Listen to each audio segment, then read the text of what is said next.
আল্লাহ নবীর জামানাতে আপনারা যেমন বসে বসে জালসা শুনছেন, নবীর জামানাতে একটা মজলিস, সাহাবায়ে কেরাম বসে আছেন, আল্লাহ রসুল বসে আছেন, আর একটা বেটি ছেলে আল্লাহর নবীর কাছে এসে ডাইরেক্ট নবীকে বলছেন, আল্লাহ রসুল আমার জান আপনাকে সঁপে দিলাম, হেবা করে দিলাম, মোহর টোহর লাগবে না, আপনি আমাকে বিয়ে করে নিন। এখনকার যদি বেটি ছেলে দূরের কথা, যদি কোনো বেটির বাপ আগে জামাই খুঁজতে যায় তো আমরা কি বলবো হবে,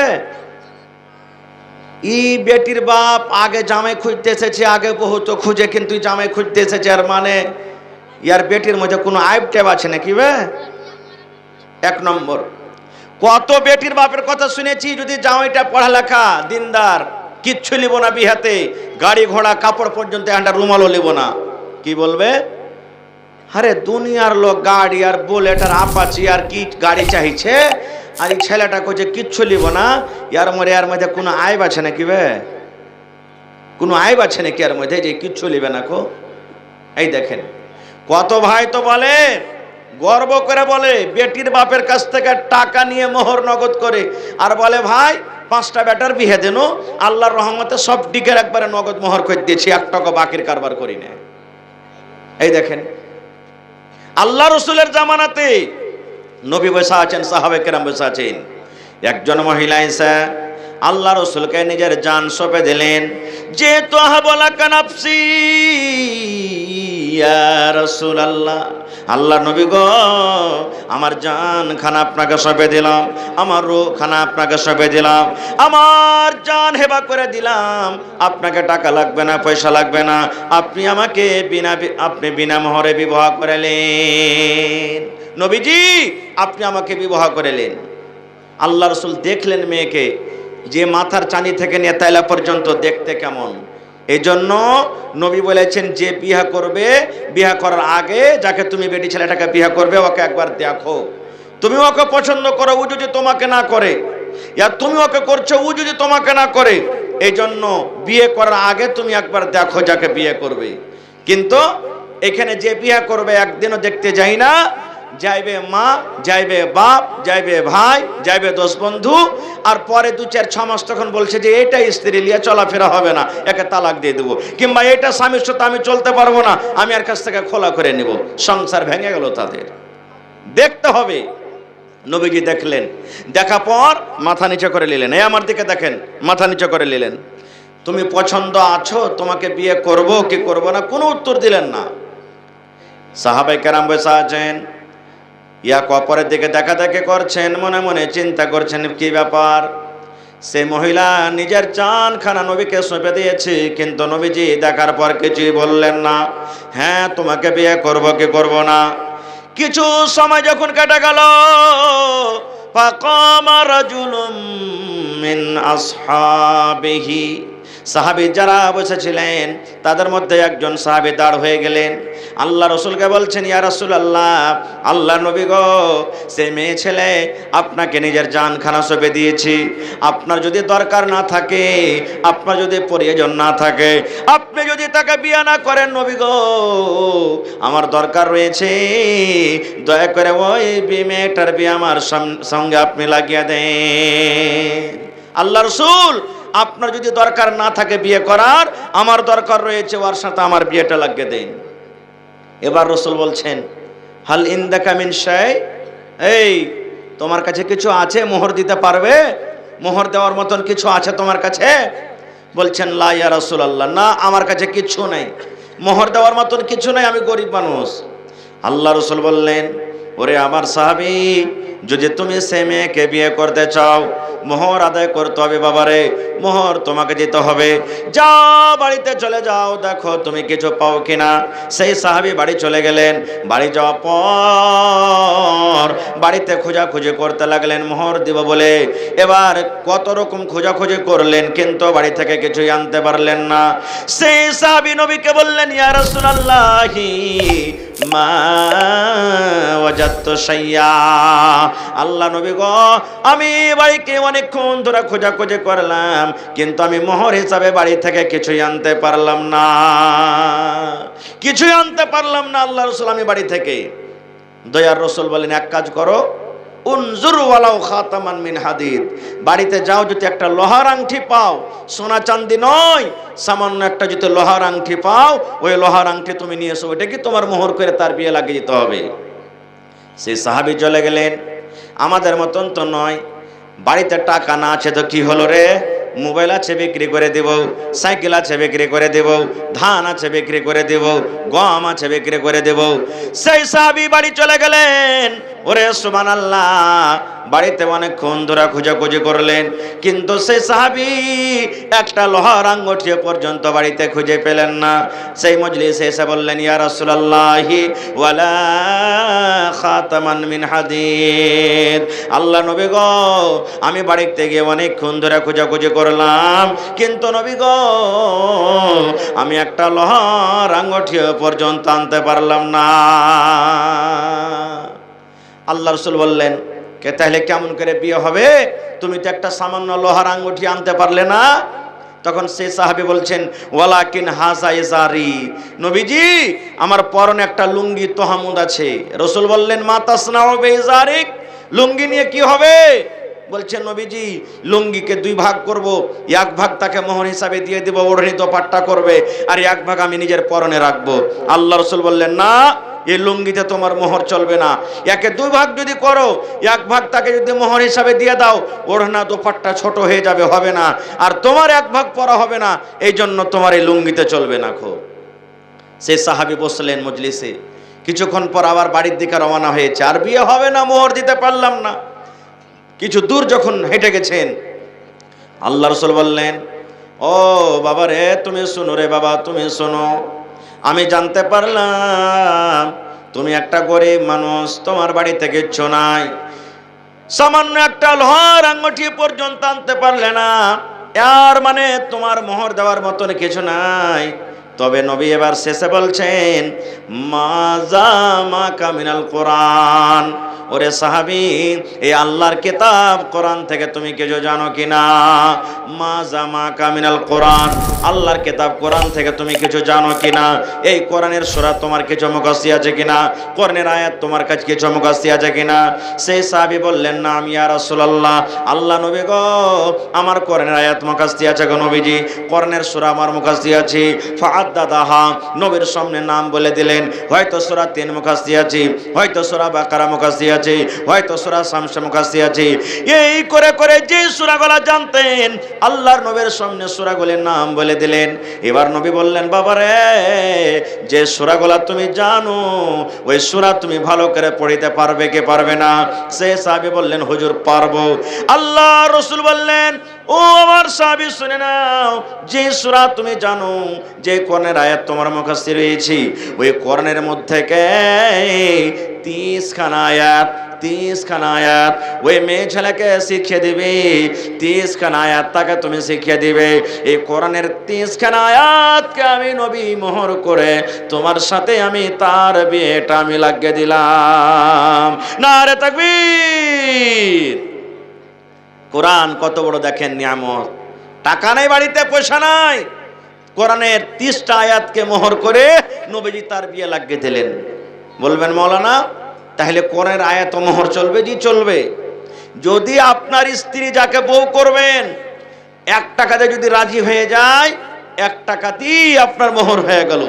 কিচ্ছু না পারেন, জুতার তাসমা ফিতা যা আছে, ফিতাতে যদি রাজি হয়ে যায়, ওইটাই আপনার জন্য মোহর হয়ে গেল। কিন্তু হ্যাঁ, এখন আমরা কি করব?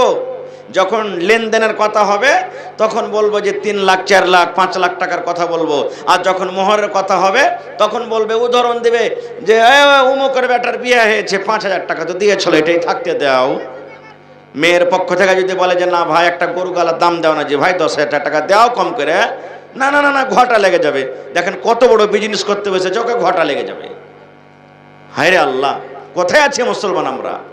তাহলে ভাই, কোরআনটা কার কিতাব? জোরে বলেন, আল্লাহর কিতাব। কোরআনে কোন রকম শক শুভা আছে? আল্লাহ রাব্বুল আলামিন কোরআনে বলেন, কোরআনে 1 নম্বর সূরা তারতিবে দিক দিয়ে সূরাতুল ফাতিহা, তার মানে মতলব আজকে আমি বলবো না।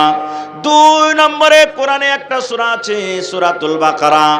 আল্লাহ রাব্বুল আলামিন প্রথম আয়াতে কোরআনের পরিচয় দিয়ে দিলেন। কোরআন কি জিনিস, কোরআন কাকে বলে, কোরআন কি কিতাব, কোরআনটা কার দেওয়া কিতাব। আল্লাহ তাআলা নিজে বলেন আলিফ লাম মিম।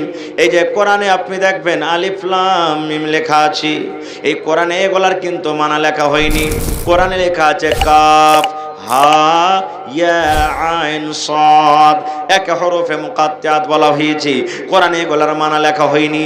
আলিফ লাম রা কাফ নুন, এই করে করে কোরআনে যে হরফে মুকাত্তাত লেখা আছে দেখবেন, তারজমা খুলে দেখবেন ওয়াল্লাহু আলামু বিমুরাদিহি, এই হরফগুলোর মানে কি আল্লাহ ছাড়া কেউ জানে না। তারপরে আল্লাহ বলেন যালিকাল কিতাব, কোরআন একটা এমন কিতাব, কোরআন একটা এমন বই, কোরআন একটা এমন কিতাব যাতে কোনো রকমের শক শোভা নাই রে, লা রাইবা ফিহি। এই কোরআন আল্লাহর কিতাব, আল্লাহর কিতাব হইতে কোনো রকমের শক নাই, শোভা নাই। তারপরে আল্লাহ বলেন হুদাল্লিল মুত্তাকিন, কোরআন মুত্তাকির জন্য হেদায়াত, যারা পরেজগার মুত্তাকি, মুত্তাকিদের জন্য হলো কোরআন হেদায়াত। ওরে সুবহানাল্লাহ।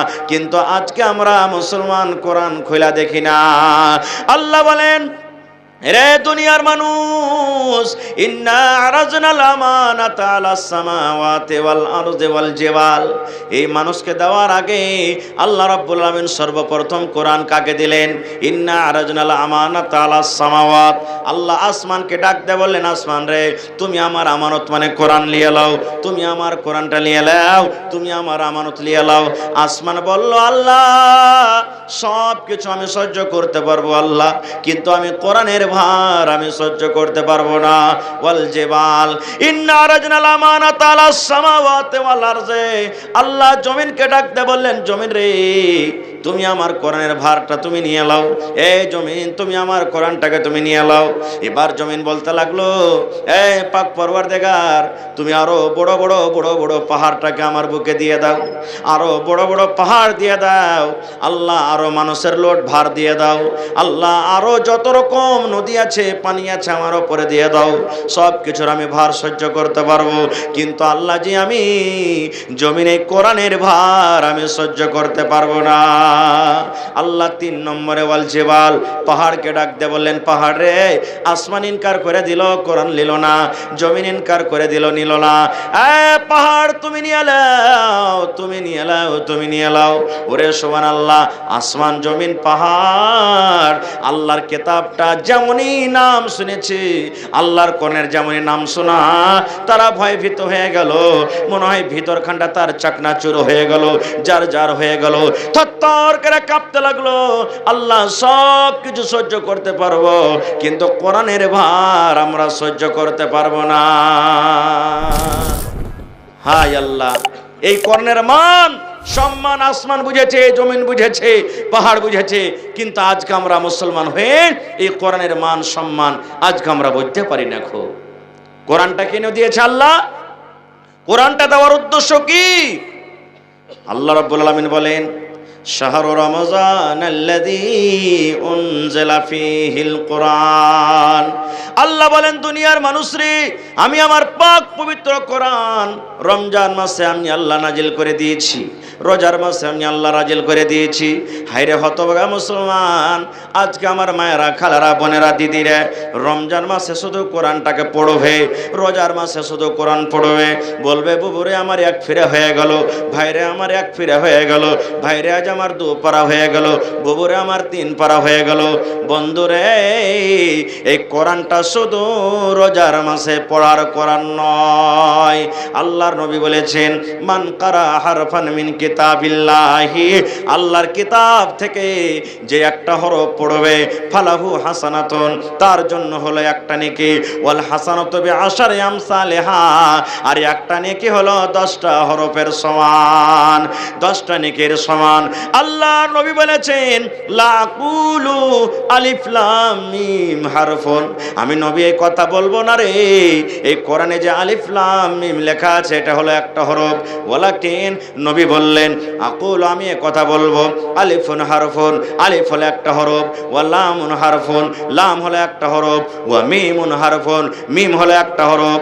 আল্লাহ রাসূল বলেছেন আলিফ লাম মিম যদি কোনো আল্লাহর বান্দা এবং বান্দি নেকির খেয়ালে একবার পড়িতে পারে আল্লাহ তাকে 30 খানা নেকি দান করবেন। আলহামদুলিল্লাহ, আলহামদু, আলিফ একটা হরফ, লাম একটা হরফ, হা একটা হরফ, মিম একটা হরফ, দাল একটা হরফ, আলহামদু 5টা হরফ আছে। একবার যদি আপনি পড়িতে পারেন বন্ধুরে, আল্লাহ রাব্বুল আলামিন 5 10 50 খানা আপনাকে আল্লাহ নেকি দান করবেন। এবার বলেন এক হরফে যদি ওরে সুবহানাল্লাহ 10টা নেকি আল্লাহ আপনাকে দান করেন, তাহলে কোরআনে 30 পারা আছে, 114 সূরা আছে এবং 6664 থেকে আয়াত বেশি কোরআনে আছে। এবার বলেন প্রত্যেক হরফে হরফে আল্লাহ আপনাকে কত নেকি দান করবেন। এই জন্য মুসলমান রোজার মাসে বেশি বেশি কোরআন পড়িতে হবে, তেলাওয়াত করতে হবে, এটা ভালো কথা, কিন্তু অন্য মাসে পড়িতে হবে না, এটা নয় রে, এটা নয় রে।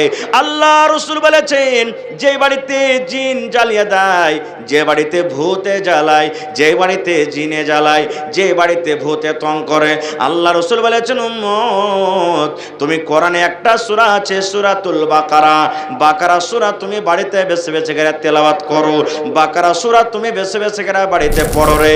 বেশি বেশি করে পড়তে গেলে তোমার বাড়িতে জিন শয়তানে তোমাকে জ্বালাবে না। নারে তাকবীর। কোরআনে একটা সূরা আছে সূরা ইখলাস, মুখস্থি আছে না নাই? জোরে বলেন কুল হু আল্লাহু আহাদ। কবে ইখলাস ফের কোন সূরা মেলে মানুষ জানে না। কুল হু আল্লাহু আহাদ এটা তো আছে না মুখস্থি। আহা, আল্লাহ রাসূল বলেছেন যদি কোনো মা, যদি কোনো খালা, যদি কোনো বোন, যদি কোনো ভাইরা 24 ঘন্টার মধ্যে এই সূরাটাকে 10 বার পড়িতে পারেন, কতবার? 10 বার পড়িতে পারেন, সুবহানাল্লাহ নেকি মনে করে ভালো করে শুদ্ধ করে 10 বার পড়িতে পারেন। আল্লাহ রাসূল বলেছেন উম্মত রে, এই সূরাটার এত কামাল, এই সূরাটার এত ফাজিলাত, এই সূরাটার এত মার্তাবা। আল্লাহর নবী বলেছেন যদি 10 বার তুমি এই সূরাটাকে পড়ে নাও, আল্লাহ রাব্বুল আমিন এই সূরাটার বদলাতে পড়ার বিনিময়ে জান্নাতের ভিতরে একখান ঘর বানিয়ে দেবেন। সুবহানাল্লাহ। কখন পড়বেন? পড়ার কোনো টাইম নাই।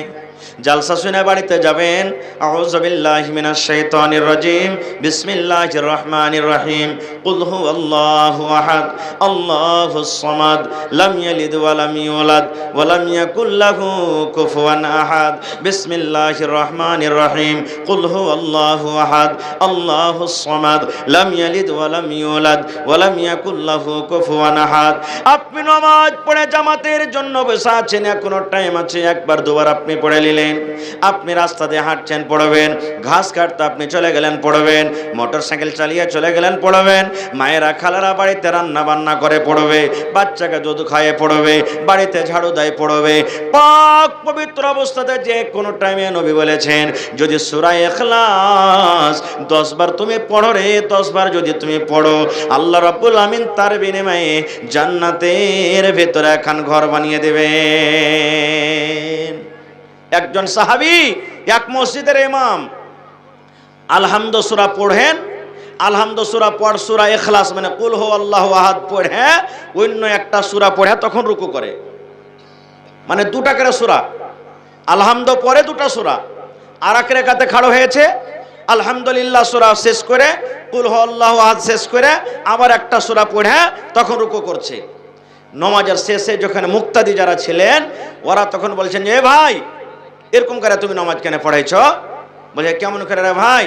বলছে তোমার কুল আল্লাহ সূরা কি যথেষ্ট নয়?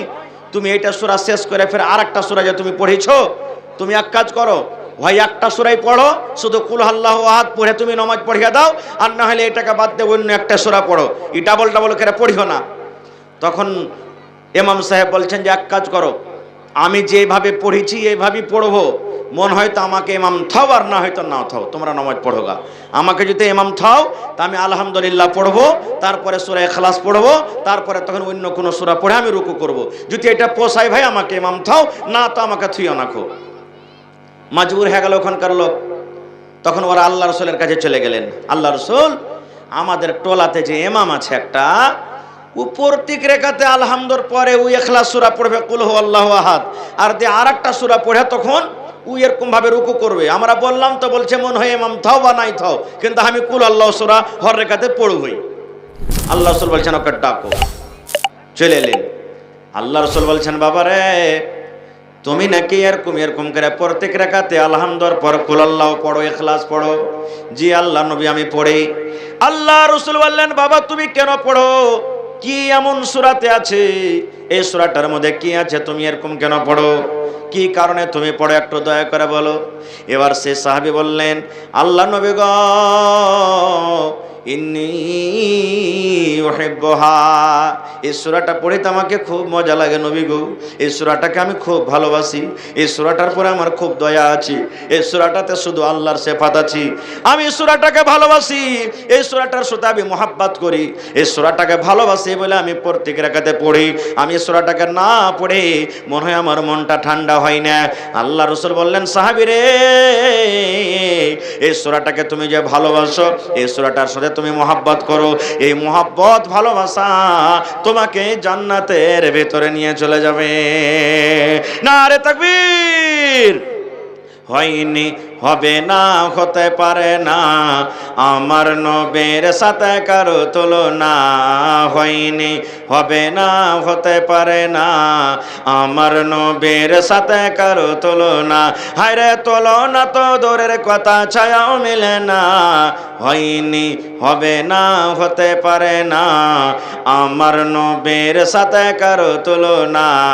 হয়নি, হবে না, হতে পারে না, আমার নবীর সাথে কারো তুলনা। সকল নবী রাসূল ছিলেন আল্লাহর দিওয়ানা, দু নয়নে দেখবো আল্লাহ ছিল তামান্না। আরে মোর নবীকে ডেকে নিলেন, আরে মোর নবীকে ডেকে নিলেন, দেখবে রব্বানা। হয়নি, হবে না, হতে পারে না, আমার নবীর সাথে কারো তুলনা। হয়নি, হবে না, হতে পারে না, আমার নবীর সাথে কারো তুলনা। ইউসুফকে দেখে যারা আঙ্গুল কেটেছে, তারা কি আমার নবীর রূপ দেখেছে? ইউসুফকে দেখে যারা আঙ্গুল কেটেছে, তারা কি আমার নবীর রূপ দেখেছে? আরে দেখতো যদি কেটে দিত, আরে দেখতো যদি কেটে দিত কলিজা খানা। হয়নি, হবে না, হতে পারে না, আমার নবীর সাথে কারো তুলনা। হয়নি, হবে না, হতে পারে না, আমার নবীর সাথে কারো তুলনা। যার শানে আল্লাহ তাআলা করলেন ঘোষণা, যার শানে আল্লাহ তাআলা করলেন ঘোষণা। খুলুকে আজিম আমার শাহে মদিনা, মুসলমানে নবী ছাড়া কিছুই মানে না, মুমিনে কোরআন ছাড়া কিছুই বোঝে না। হয়নি, হবে না, হতে পারে না, আমার নবীর সাথে কারো তুলনা। হয়নি, হবে না, হতে পারে না, আমার নবীর সাথে কারো তুলনা। নারে তাকবীর। তো ভাই, কোরআনের প্রতি মহব্বত আছে না নাই? জোরে বলেন, আছে? কোরআনকে ভালোবাসেন? কোরআন ভালোবাসতে গেলে আল্লাহ ভালোবাসবে, আর আল্লাহ যাকে ভালোবাসবেন সেই লোকটার ঠিকানা কোথায় হবে বুঝলেন আপনারা? তা আজকে একটু পরীক্ষা করব আপনাদের, আসলেই এই কোরআনটাকে ভালোবাসেন কি বাসেন না? আহা হা, যত লোক এখানে বসে আছেন যারা কোরআন পড়িতে জানেননি, শিখেননি ছোটকালে, এখনো সময় আছে, কোরআনটা শিখেন। লজ্জা করতে হবে না, ইলম শিখতে গেলে কোনো লজ্জা নেই, লজ্জার কোনো কথা নাই। বড় হয়ে ইলম শিখেছেন সাহাবায়ে কেরাম।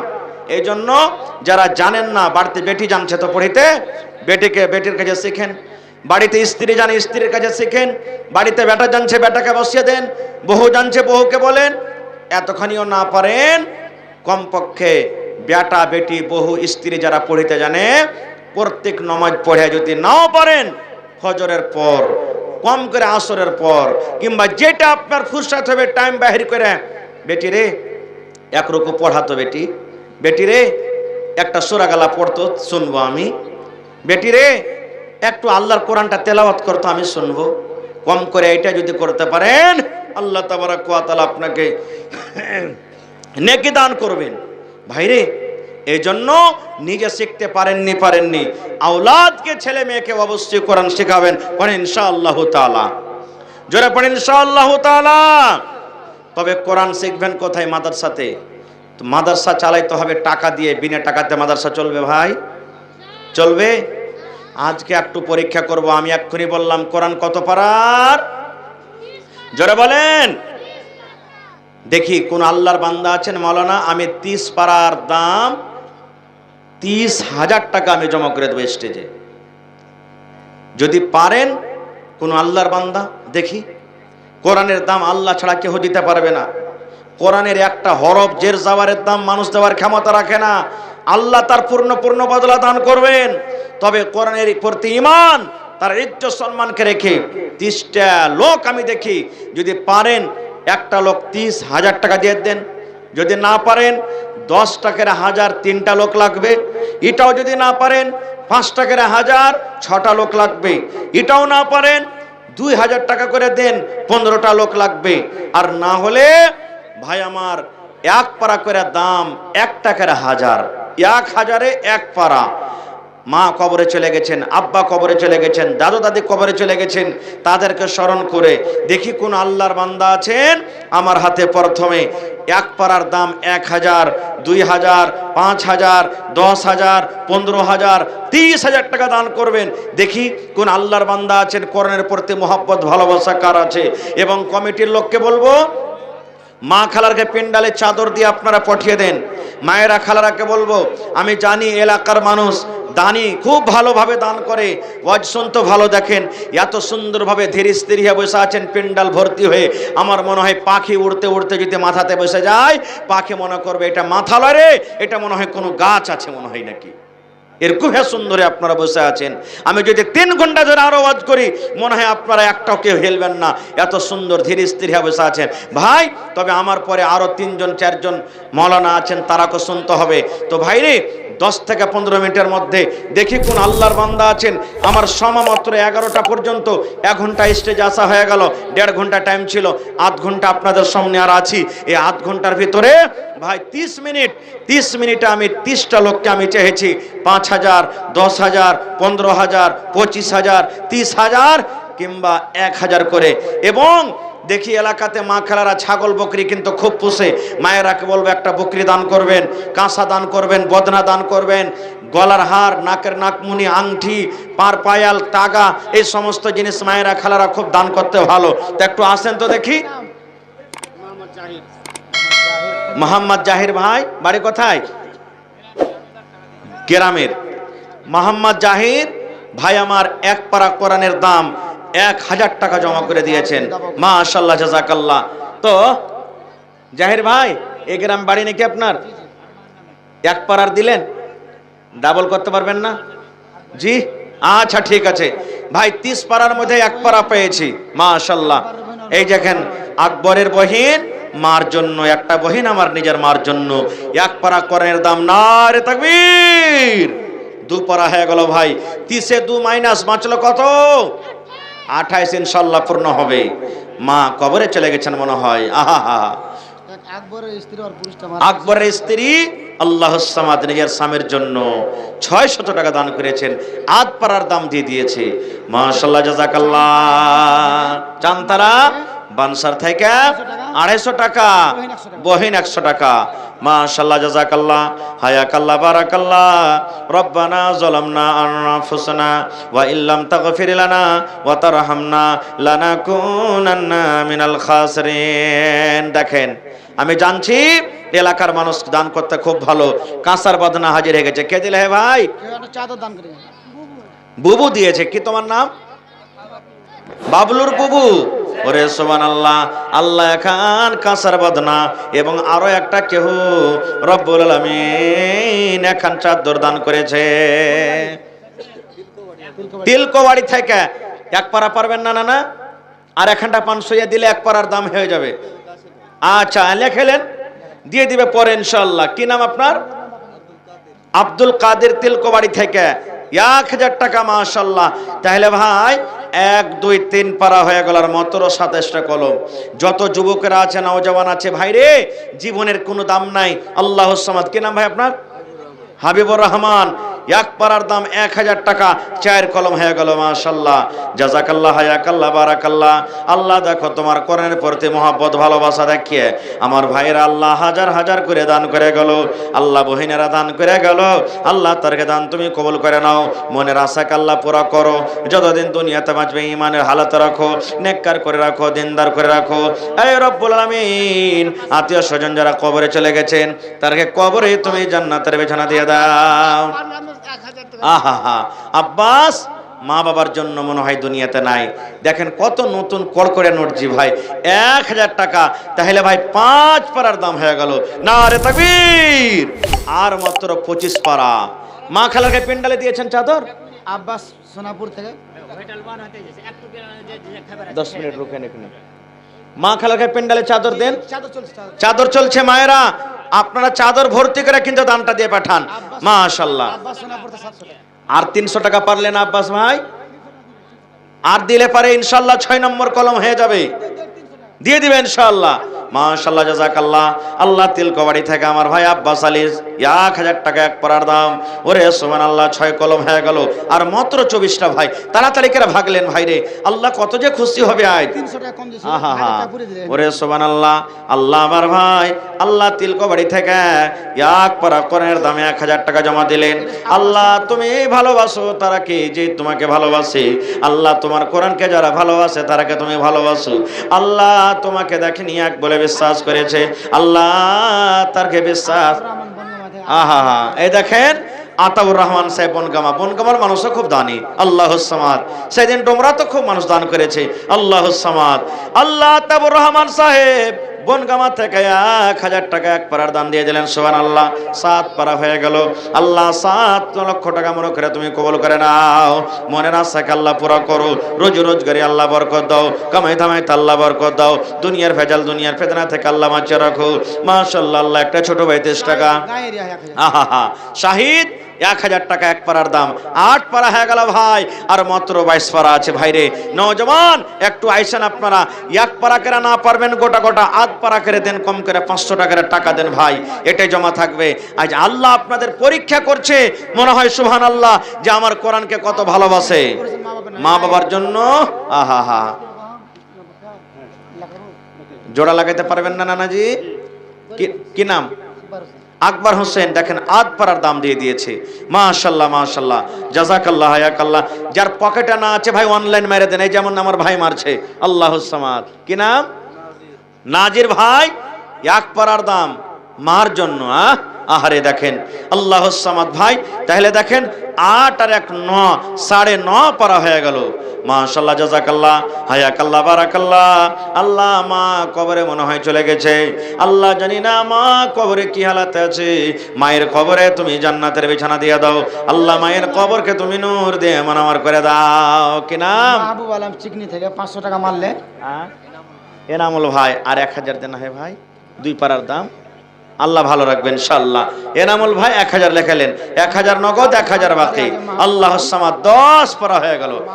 মাশাআল্লাহ, ভালো আছে ভাই। মাশাআল্লাহ। দেখেন মাহবুব মানে পেয়ারা, স্ত্রী নামে 500, মারা গেছে নাকি? বেঁচে আছে, অসুস্থ আছে। তা আর 500 টাকা দিয়ে 1000 পুরিয়ে দেন এক পারার দাম। অনলাইন নাই। আচ্ছা।